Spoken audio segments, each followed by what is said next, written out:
Hey there guys, what's up? It's Auto About Mike 18 here with another movie review. Guys, this is actually for a 2014 movie. I know I can't stop reviewing 2014 movies. I know we're in a new year, we're in 2015 now. But keep in mind guys, it's January and I try to stay away from the theater as much as possible in January because that's when all the crap comes out in the theaters. However, there are a few 2014 movies I still haven't seen yet, guys. Several 2014 films that were given extremely limited releases.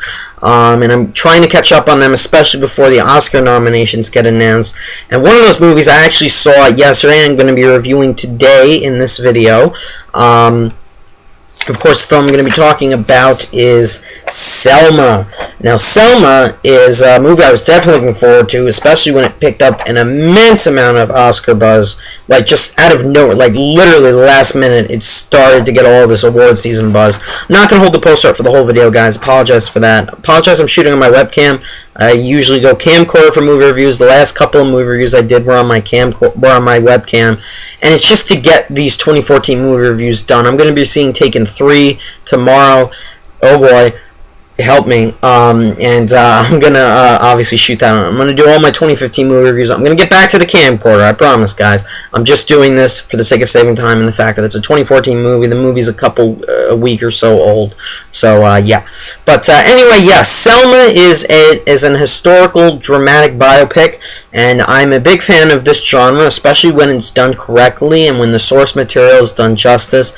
The source material meaning the actual story that happened. This film is based on true events, and you could tell the filmmakers definitely did their research. And again, I really was looking forward to Selma, especially because of all the Oscar buzz it started getting very late into the award season. Like, I didn't hear about this movie until late November, the most. That's the first I had seen a trailer, and now it's a front runner for Best Picture, which is insane. And it's also directed by an African American woman who goes by the name of Ava DuVernay, and I got to give her a lot of credit because it is not easy to be a woman in the field of filmmaking, let alone an African American woman in that field. Can you imagine how hard it must have been for her to get to that spot? And now she's directing a film that is a frontrunner for Best Picture. She may even get nominated herself. That's pretty damn impressive, guys. I mean, that's amazing. Okay.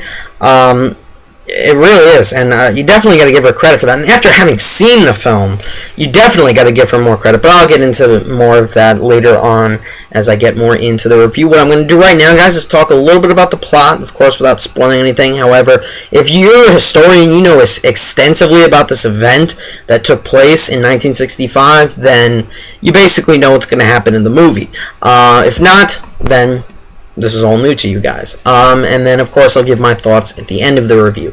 But, guys, Selma is, of course, the true account of arguably one of the most important men in our history, a very well-spoken civil rights activist who goes by the name of Dr. Martin Luther King Jr., portrayed by David Oyelowo. I hope I'm saying his name right. I can never say the guy's name right. I don't know how to say it. The film chronicles like a month or two in his life in 1965 in one of his struggles to gain equal voting rights for African Americans. Certain legislation was passed guaranteeing more equal rights for African Americans a few months prior, but now Dr. King wants equal voting rights and feel that this is a big movement. This is a big move, and in order to fully guarantee equality that every man deserves, of any color, any race, they feel this is entirely important to get this right to vote. So after going to President Lyndon B. Johnson, who was played by Tom Wilkinson in the film, who is basically against this idea, definitely opposing this civil rights, voting rights legislation, Dr. King decides to take matters in his own hands. So he organizes a large protest march from Selma, Alabama to Montgomery, Alabama for equal voting rights, and he's going to gain a lot of supporters, and of course along the way he's going to gain a lot of opposition, and he's going to deal with a lot of different conflicts that are definitely going to put him and all of his supporters over the edge, really. And that is what Selma is about, guys. Now again, The trailers looked really powerful, and one thing I definitely loved going into Selma was the fact that David Oyelowo looked so good as Martin Luther King Jr. Like, I mean, it was scary. There are shots in the movie where he honestly really looks like Dr. Martin Luther King Jr. It was not only really good casting in terms of appearance, his performance was also really good, which I'll get into that later. But I gotta say, guys, Selma is a flawlessly acted, absolutely moving, big surprise of a biopic that I thought did a very good job depicting Dr. Martin Luther King Jr.'s efforts to gain equal voting rights, to have African Americans gain equal voting rights. And like I said, I love historical films, and I love when they're done justice to. I love when people go in depth and honestly research these events to no end. And I can tell there were a lot of details, not only that were put into the script and into King's character and the way he was portrayed, but to all these supporting characters. You could tell that the filmmakers definitely did their research, definitely included historical figures or people that emerged during the civil rights movement. Their names may not be household names, but they were still important. They still made a difference. And the thing that I love about this movie, that it absolutely pays respect to all of these men, not just Dr. Martin Luther King Jr. The final scene of the film definitely pays respect to all of them, and I like how it did that. And I like when historical films do that. And this is definitely one of the better historical biopics I've seen in a very long time. Definitely one of the best films of the year, and definitely a film that deserves all the recognition it's getting. It was really powerful, and a few scenes really got me riled up, especially a lot of the speech scenes where Martin Luther King Jr. is giving speeches. I mean, that really got me going. And then the conflicts in the movie. This is one of the better films to come out in 2014 that handled conflicts very well. The central conflicts in the movie, Dr. Martin Luther King Jr. has a central conflict with the president, and then you have all this opposition that he's dealing with, and then you have the governor of Alabama, George Wallace, very well played by Tim Roth, and all these different oppositions rising in front of Dr. Martin Luther King Jr., and he has to figure out, what am I going to do here? Am I going to lead these people through this march? You know, I'm getting threats against my family. What do I do here? I've given all these people hope. Am I just going to end this all now? I mean, when things start to get serious, he starts to question these things, and I think that is really when the movie shines. At those moments where King is just at an absolute place where he doesn't know what to do. You know, he's completely confused. And that happens not all the time in the movie. That happens a couple times in the movie where you don't know what is honestly going to happen. What is his next move? And you can feel the pressure he has to deal with. You can feel that how important he was to all these people. He definitely was. I think the filmmakers did an excellent job portraying that. They really, really, really did. And again, they definitely paid respect to every man who made a difference during that time. Let's get into the cast really quickly. But first of all, I don't think I've seen a performance in 2014 that honestly was so good. Like, it literally, the central performance of David Oyelowo was trying to capture the spirit. He tried to capture the spirit, the soul, the power, the fierceness in Dr. King, and I think he did it flawlessly. Okay, in all of the performances, in all the best of performances of the year, where people were portraying real life historical figures. I think we had Benedict Cumberbatch playing Alan Turing, we had Eddie Redmayne playing Stephen Hawking, and now we have David Oyelowo playing Dr. King. This is definitely one of the better historical figure performances in that I think he nailed Martin Luther King Jr. perfectly in this movie, guys. David Oyelowo was on fire in this movie. I'm not going to lie. From what I've learned about Dr. Martin Luther King Jr. in school, from what I've seen from speeches, his clips and audio of his speeches are on YouTube. You can Google them and look them up. He was a very powerful man who riled up all the crowds. He was absolutely well-spoken. He knew just what to say to get support, to get people to follow him, to get people to trust him. And that is why he is such a powerful man and definitely one of the best speakers in our history. By far, this man knew how to give a good speech. And I think he captured Martin Luther King Jr.'s soul, his spirit, his hope perfectly, to a tone, perfectly in this movie. There were several scenes where his words, not only was his line delivery amazing, and he had to definitely put on an accent because I don't think he's American, if I'm not mistaken. David Oyelowo is not American. I don't think so. I don't know if he's British. He might be. I'm not sure. He had to put on an accent, and his speeches were honestly getting me going. Okay, they were getting me fired up. That is how effective they are. That is how effective the dialogue is. That is how effective this man's performance is. David Oyelowo definitely deserves Oscar consideration for his role in Selma. Just excellent work here. Not only did he embody the character physically, because he really, it was scary how good he looked like Dr. King, but in regards to how he spoke and how he affected people, nailed it. I can't snap. Nailed it. The rest of the cast is amazing as well, guys. Tom Wilkinson is great as President Johnson. Tim Roth was really, really good and unbelievable. His accent, he had to get a southern accent too. Wow. I was really surprised with Tim Roth in this movie. Did a very good job as well. We have a lot of other supporting performances here or there in the movie. We have, she was just in Dear White People, Tessa Thompson, Oprah Winfrey, of course, Cuba Gooding Jr. is in 2 scenes. Carmen Ejogo plays Dr. King's wife in the movie.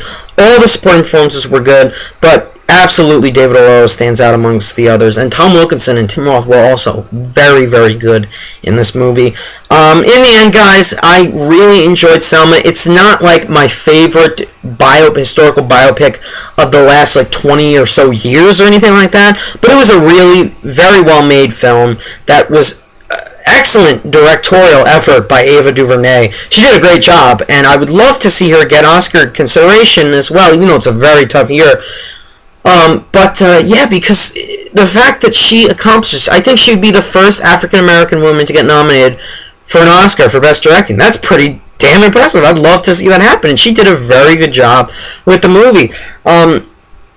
But again, the fact that the movie just perfectly paid respect to these men, not just Dr. King, the fact that it was so powerful, the fact that it got me going, it got me riled up inside, and just gave me a bit of hope. It is definitely inspirational, and the fact that I think it was very historically accurate from what I've learned about Dr. King and these marches from Selma to Montgomery. For that reason alone, I'm going to give Selma a solid 9.25 out of 10, or an A-. I do have 1 or 2 flaws here or there with the film. Other than that, I think this was a near perfect movie that, had a few things been changed, honestly, I think I would have gone nearly all the way with my rating for Selma. Definitely one of the best films of 2014 for sure. Said I missed it before I put together my top 10. I don't know if it would have made the actual top 10, but it would have made my honorable mentions, I think, for sure. But getting into the pros, the direction is fantastic from Ava DuVernay. The thing I liked about her, not only was the editing really good, but there were some genuinely tonally different moments that happen in this movie. And what I mean by that is, you'll have one scene, you'll have this nice, calm, peaceful scene, and then you'll just have an explosion of a protest, and then things just go south so unbelievably fast. And it's jaw-dropping. There are several jaw-dropping, really harsh, brutal scenes in this movie. There are scenes I didn't think the directions this movie took, I didn't think we were going to go. I literally jumped in my seat in one scene in this film. Early on in the movie, I don't want to spoil it. It involved a boom, that's all I'm going to say. But I didn't see it coming, and it really blew me away. And it's things, I like things like that, guys. I honestly do. The performances were out of this world incredible, all incredibly well done. The script was very well done, and I could tell the screenwriter did his research, and definitely you could tell he'd been working on this for a long time. This is not something he put together in a month or two. He'd been working on this script for a while, you can tell. It was compelling, it was respectful, it was powerful. I loved all of it. The central conflicts that were taken care of in the film were taken care of very well. The speech scenes were rousing, they were moving, they were well written. incredibly inspirational. The film has a great score, guys. The cinematography was great. I thought the production design to make this film look like it was set in 1965, you need the right sets, you need the right locations, the props, the costume designs, all that really looked very good. And the song in the end credits by John Legend and Common, who also is in this movie. Common is in the film.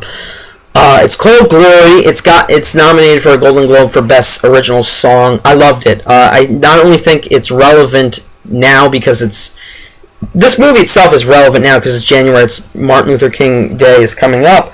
But this movie also came out at a really important time. We have the whole things going on with Ferguson and the protests and the things with the cops. I'm not going to get into that, but the song references all that, and I think it's a very important song. I would honestly like to see it get a few wins here or there come award season, because it was great. I really liked it. Now, getting into a few flaws, just 2 or 3 I had with the movie.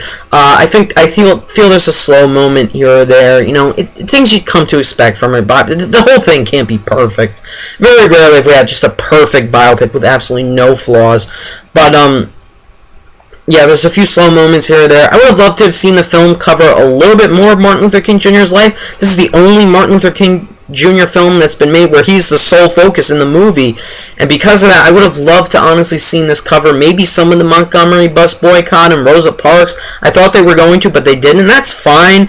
I personally just wanted to see that be unfolded. And I think a few scenes with Dr. King and his wife in the movie I don't know, they just didn't work for me. I felt that his kids just sort of pop up in the movie when it's necessary. And yeah, I mean, I guess it's nice to have him seeing his kids, but they're just not really that important. And I honestly wish more emphasis would have been put on that area of the script. I think they nailed everything historically in regards to the marches and everything like that. But a little bit more work could have been done on that. Other than that, guys, 9.25 out of 10. I really enjoyed Selma. I definitely highly recommend it to history buffs. If you love dramatic biopics, this is definitely a movie I recommend you watch. It's definitely worthy of Oscar nominations. I'm a little upset I didn't get to see it earlier, honestly, guys. But thank you guys for watching my review, and leave me your thoughts down below on Selma in the comments, and I really appreciate it. Thanks again so much for watching, guys. Bye.